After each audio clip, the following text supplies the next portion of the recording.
বুঝছো? আমার ওয়াজ কিন্তু কাটিং করবে না। অধিকাংশ জায়গাতে ক্যামেরাদেরকে আমি ইউটিউব করতে দিই না, খুব গোলমাল করে। এটা তিলকে তাল করে, তালকে তিল করে। এই দুটো একটা বেদ, এদের জ্বলনে আমি বেদ কুরআন পড়া বন্ধ করে দিয়েছি। হ্যাঁ, এটা 2 ঘন্টা ওয়াজ হবে, কুরআন হবে, হাদিস হবে, সেগুলো দেবে না। আগে দেবে হিন্দুদের বেদ কুরআন। হ্যাঁ গো, আমার নামে কত যে মামলা হয়েছে। হিন্দু ভাইরা শুনছেন তো, আপনারা দেখছেন তো অবস্থা কিরকম। বাংলাদেশে হুড়োহুড়ি করছে, আর আমাদের বাংলার মাটিতে, পশ্চিম বাংলায় অধিকাংশ জায়গাতে মুসলিমদের উপর আক্রমণ চলছে। শুনেছেন, নদিয়া, উত্তর 24 পরগনা বর্ডার এলাকায় মুসলিমদের উপর চরম ভাবে আঘাত আনছে এই বাঙাল যারা। সেদিন একটা খবরে পেলাম, নদিয়া জেলার বর্ডার এলাকায় যেখানে 60 ঘর মুসলমান বাস করে, একটা মসজিদ আছে, কষ্ট করে বানিয়েছে। ওরা গিয়েটি ঢোল তবলা নিয়ে মসজিদের ভেতরে ঢুকে কীর্তন গাইছে, ঢোল তবলা বাজাচ্ছে। বাবাজিরা, ভাইরা আমার, সোনার টুকরো বন্ধুরা আমার, আমাদের ধর্মসভা মানে মানবতার সভা, আমাদের ধর্মসভা মানে সম্প্রীতির সভা। আমাদের এই ধর্মসভায় হিন্দু, মুসলমান, বৌদ্ধ, খ্রিস্টান, জৈন, আদিবাসী, তবলিগি, দেওবন্দি, ওয়াহাবি, যে কোনো দলমতের মানুষ আমাদের ধর্মসভায় আসতে পারে। আপনাদের কোনো অসুবিধা আছে বাবা? না। আল্লাহ পাকের কোরআন বলেছে সম্প্রীতি বজায় রাখো, ভালোবাসা দিয়ে ইসলাম প্রচার করো, হিকমার সহিত ইসলাম প্রচার করো। একদিন দেখতে পাবে গোটা বিশ্বের কোনায় কোনায় ইসলাম দাঁড়াবে, আর মুসলমানদের হাতে বিজয়ের পতাকা উড়বে। শাসনের নামে পিছছে ওরা, মেহনতি জনতারে ইমানের উপর বারবার আঘাত হানছে ওরা। ঠিক না ভুল বলো? ইমানের উপর আঘাত হানছে বারবার, শাসনের নামে জনতার উপর অত্যাচার করছে ওরা। শুনে থাকবেন, কোরআনে আল্লাহ পাক রব্বুল আলামিন জানাই, ওয়ালা তাসুবুল্লাযিনা ইয়াদউনা মিন দুনিল্লাহ। হে আমার বান্দারা, তোমার পাশের বাড়ি যদি অমুসলিম হিন্দু হয়, তোমার পাশের বাড়ি যদি রাম বাস করে, সে যদি খেতে না পায় তাকে খাবার দাও, সে যদি পোশাক না পায় তাকে পোশাক দাও। কারণ বিশ্বের মানব জাতির কল্যাণকর্তা, বিশ্বের মহান নেতা, বিশ্বের মহামানব জনাবে মুহাম্মদুর রাসূলুল্লাহ সাল্লাল্লাহু তাআলা আলাইহি ওয়াসাল্লাম জীবন ভর তিনি ভালোবাসা দিয়ে ইসলাম প্রচার করেছিলেন। তাই তো দলে দলে মানুষ কালেমা পড়ে ঈমানদার হয়েছে। মদিনা শহরে কিছু ব্যবসায়ী মানুষ ব্যবসা করতে এসেছে। সন্ধ্যা ঘনিয়ে গেছে, নবী আমার ছুটে গিয়ে জিজ্ঞাসা করছেন, বাবা তোমরা কারা? বলে আমরা বিদেশ থেকে ব্যবসা করতে এসেছি। ও বলে আমি ইহুদি, ও বলে আমি খ্রিস্টান, তো ও বলে আমি নাসারা। তো বাবা তোমরা যে জাতের যে ধর্মের হও না কেন বাবা, তোমরা ব্যবসা করতে এসেছো পেটের দায়ে, বাড়ি ফেরার পথে গভীর রাত হয়ে যাবে, রাস্তাঘাটে বড় বিপদ আসার সম্ভাবনাও থাকতে পারে। বাবা তোমরা একটু এখানে আশ্রয় নাও, আমরা খাবার দিই, খাবার খাও, বিশ্রাম নিয়ে সকালবেলায় তোমরা বাড়ি যেও, অসুবিধা নাই, এখন যেও না বাবা। নবী আমার বলছেন, সাহাবায়ে কিরামগণ তোমরা একজন ব্যক্তিকে দায়িত্ব করে বাড়ি নিয়ে যাও, পেট ভরে খাবার খাওয়াও, তাকে শোয়ার জায়গা করে দাও। সবাইকে একজনকে দায়িত্ব করে নেয়, তাই তো মোটা মানুষ তাকে কেউ নেয় না। নবী জিজ্ঞাসা করছেন, একে নাও না কেন?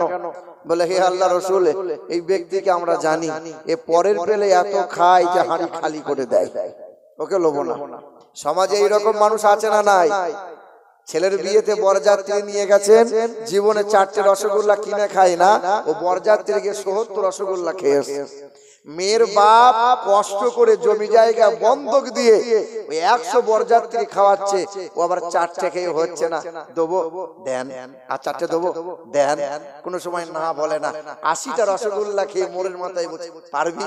80টা রসগোল্লা খেয়েছে, 4 বছর পরে সুগার রোগ হয়ে গেছে।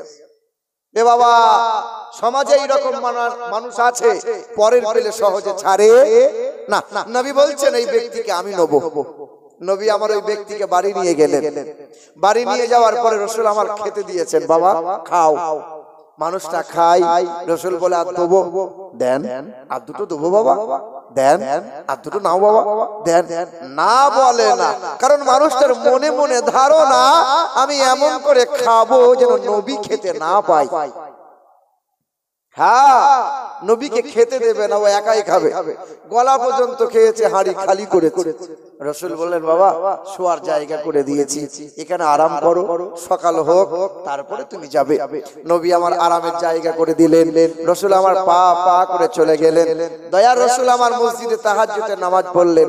সকালে ফজরের নামাজ পড়ে, সূর্য উদয়ে ইশরাকের নামাজ পড়ে পা পা করে বাড়ি এলেন। বাড়িতে এসে মেহমানের খোঁজ নিতে গেলেন। দেখে দরজা খোলা, আর ভিতর থেকে চরম দুর্গন্ধ।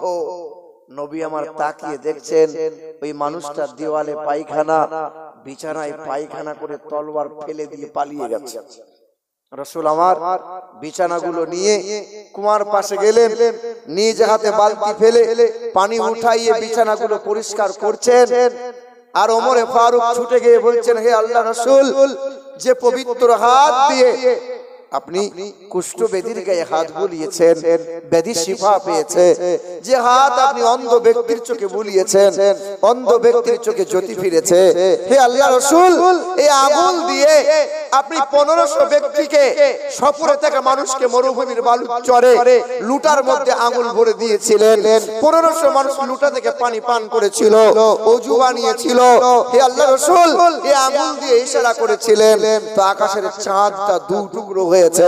এই আপনারই পবিত্র হাতে আমরা হাত দিয়ে শপথ গ্রহণ করেছি, আজকে না পাক পায়খানা পরিষ্কার করছেন, আল্লাহ রাসূল আমাকে দেন। নবী বলছেন, বাবা কাজটা যে আমাকে করা লাগবে, তুমি এক কাজ করো, আমার ওই মেহমানটাকে একটু খুঁজে নিয়ে এসো, তার হাত ধরে একটু মাপ চেয়ে নেবো, আর তলোয়ারটা তার হাতে ফিরিয়ে দেবো। ওমরে ফারুক দৌড়ে গেলেন। ওমরে ফারুক রাদিয়াল্লাহু তাআলা আনহু গরম মানুষ ছিলেন না নরম মানুষ ছিলেন? বড্ড গরম। জি হ্যাঁ। তো ওমরে ফারুক রাদিয়াল্লাহু তাআলা আনহু বলে, ভাই দাঁড়াও। ওমরে ফারুককে দেখে আরো দৌড় দেয়, ছুটে গিয়ে ওমরে ফারুক সামনে দাঁড়াইয়ে মানুষটাকে বলেন, বাবা চলো, তোমার কোনো অসুবিধা নাই, ভয় নাই। পা পা করে আসছে, আর মনে মনে চিন্তা করছে, আমি যে কাজ করেছি আর আমার মাথা থাকবে না, আমার মাথা গেল আর থাকবে না। পা পা করে আসে। নবী তখনও বিছানা পরিষ্কার করে, যে বিছানায় ওই মানুষটা পায়খানা করেছিল। তাকিয়ে তাকিয়ে দেখে মানুষটা মাথা নত করে থরথর করে কাঁপছে। নবী আমার পবিত্র হাত নিয়ে হাতটা ধুয়ে ওই মানুষটার সামনে গিয়ে বলছেন, বাবা তুমি আমাকে ক্ষমার দৃষ্টিতে দেখো, তুমি আমার ঘরে মেহমান ছিলে, আমি তোমার ঠিক মতো খোঁজ খবর রাখতে পারি নাই, তুমি তলোয়ারটা ফেলে দিয়ে গিয়েছিলে, বাবা তুমি তলোয়ারটা নিয়ে এবার বাড়ি চলে যাও। মানুষটা চেহারা ঘুরিয়ে নিয়েছে, বাড়ি যাবে, বিবি আছে, বাচ্চা আছে, সংসার আছে। পা পা করে যায়, আর মনে মনে চিন্তা করে, বিশ্বের অনেক নেতার কথা শুনেছি, বিশ্বে অনেক মুনি ঋষির কথা আমি শুনেছি, কিন্তু নিজ চোখে দেখতে পেলাম যাকে মক্কার মানুষেরা জাদুকর বলেছিল, যাকে মক্কার মানুষেরা কবি বলেছিল, না না, ইনি তো আল্লাহর একজন পিয়ারা হাবিব, পিয়ারা নবী। ইনার মতো মহামানব বিশ্বের জমিনে আর দুইটা নাই। ছুটে গিয়ে চেহারাটা ঘুরিয়ে নবীজির সামনে দাঁড়াইয়ে বলছেন, হে আল্লাহর রাসূল, আপনার পায়ের তলায় কদমের নিচে আমি একটু জায়গা নিতে চাই, আপনি দেবেন? আল্লাহ রাসূল মাথা তুলে বলছেন, বাবা কি চাইছো বলো? বলে আমি কালেমা পড়তে চাই। সঙ্গে সঙ্গে মানুষটা পড়ে নিল কালেমা, লা ইলাহা ইল্লাল্লাহু মুহাম্মাদুর রাসূলুল্লাহ। বলো লা ইলাহা লা ইলাহা লা ইলাহা ইল্লাল্লাহু মুহাম্মাদুর রাসূলুল্লাহ। নাই কোনো খালিক তুমি ছাড়া, নাই কোনো মালিক তুমি ছাড়া, নাই কোনো মাবুদ তুমি ছাড়া, নাই কোনো মাশুক তুমি ছাড়া, তোমার ফিকিরে হয় এই মন উতলা। লা ইলাহা জোরে লা ইলাহা লা ইলাহা ইল্লাল্লাহু মুহাম্মাদুর রাসূলুল্লাহ।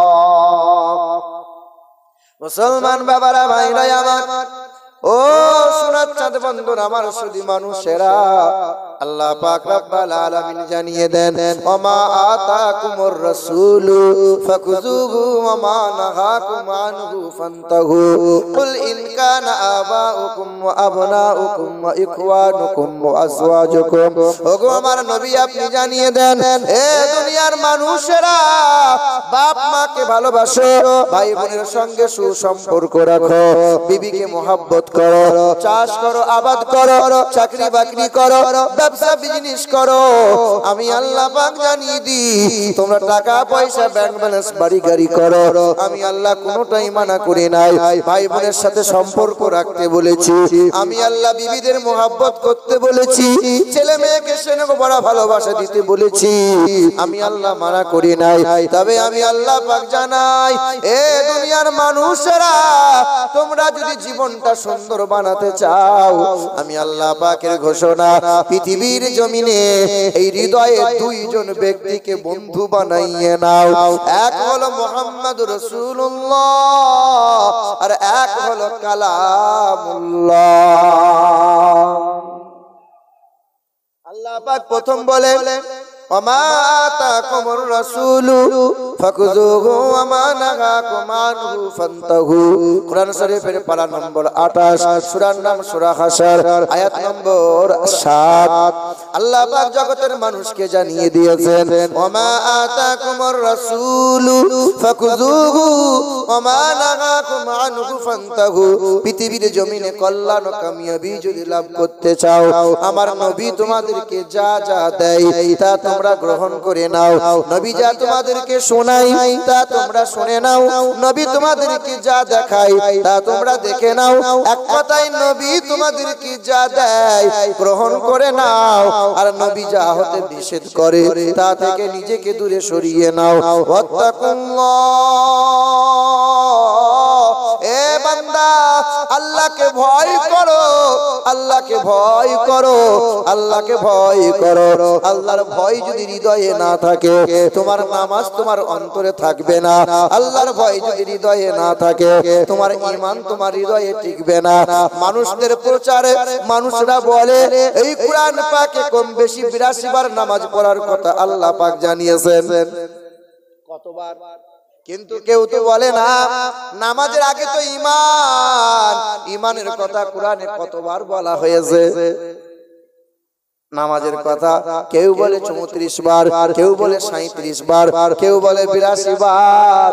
এ মুসলমান সোনার টুকরো বন্ধুরা আমার সুধী মানুষেরা, আল্লাহ পাক ওই কোরআনে 101 বার বললেন, ঈমানদারেরা তোমরা ঈমান ঠিক করো, ঈমান ঠিক করো, ঈমানকে মজবুত করে নাও। আর কোরআনে 151 বার বললেন, বান্দা আল্লাহকে ভয় করো। তোমার হৃদয়ে যদি আল্লাহর ভয় না থাকে, ঈমান তোমার কাছে টিকবে না।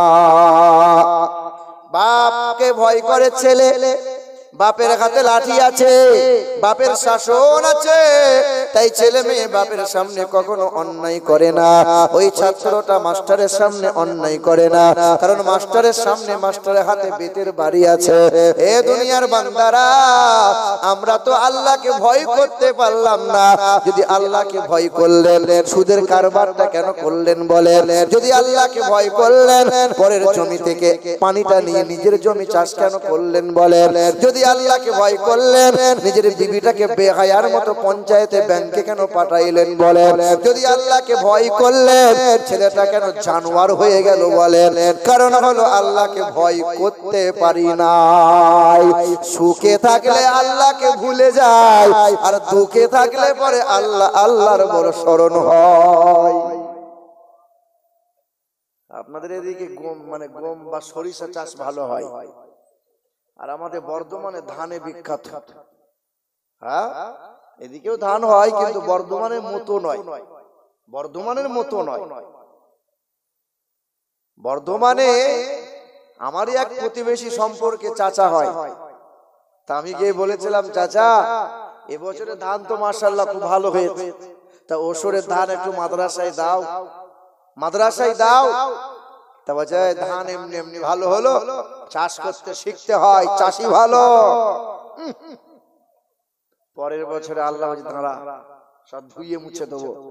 এমন মাজরার এমন পোকা দিয়েছে বুঝলেন, গোটা জমি সব সাদা হয়ে গেছে।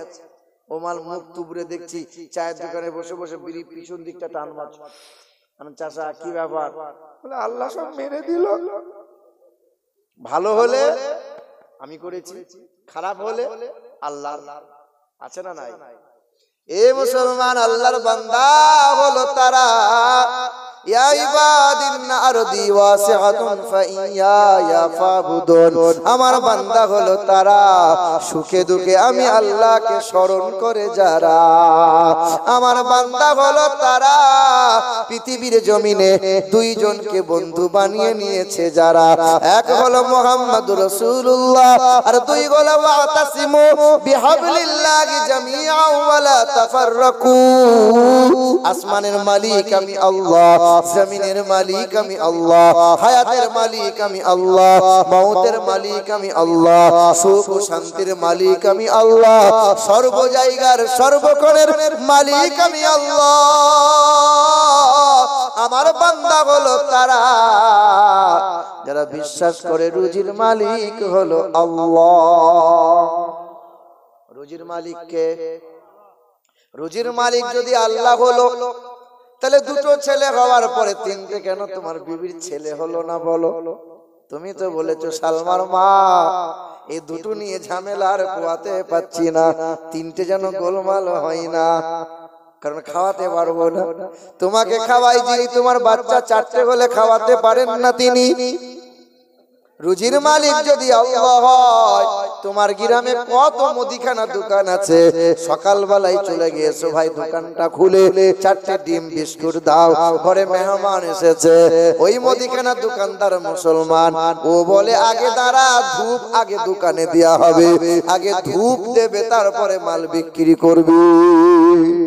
কারণ ওর মনে মনে ধারণা ধূপের কারণে বরকত হয়, রুজি আসে। আল্লাহ আল্লাহ, এই বান্দা কেমনে আল্লাহর বান্দা হয়? সবাই তো নিজেরা বলি আমরা আল্লাহর বান্দা, নবীর উম্মত, আল্লাহর বান্দা, নবীর উম্মত। আল্লাহকে জিজ্ঞাসা করো, আল্লাহ তোমার বান্দা হলো কারা? কোরআন জানিয়ে দেয়, ইয়া ইবাদ লা খাউফুন আলাইকুমুল ইয়াওমা ওয়ালা আনতুম তাহজানুন। বাপের তিনটে ছেলে বিয়ে দিয়েছে, তিনটে বৌমা এসেছে, তো শ্বশুর চায়ের দোকানে বসে বলে আমার ছোট বৌমায়ের মতো বৌমা হবে না, বৌমা আমার একটাই। বৌমা আসলে কটা? শ্বশুর বলে কয়জনের জন্য? একজনের জন্য। চায়ের দোকানে বসে আর বলে আমার ছোট বৌমা, আমার কলিজার টুকরা রে। সকাল হয় চা বিস্কুট নিয়ে এসে বলে আব্বা চা খাও। 10টা হয় টিফিনটা সামনে দিয়ে বলে আব্বা তুমি নাস্তা করো। 12টা বাজে গায়ে একটু তেল মালিশ করে দেয়, গরম পানিটা করে দিয়ে বলে আব্বা তুমি গোসলটা করো। বলেন তো শ্বশুরের সামনে যদি কোনোদিন এই বৌমাটা মারা যায়, শ্বশুরটা বৌমা বলে কাঁদবে না নিজের মেয়ে বলে কাঁদবে? নিজের মেয়ে বলে কাঁদবে, আপনার মেয়ে এইরকম হয় না। শ্বশুর তাই তো বলে আমার বৌমা একটা।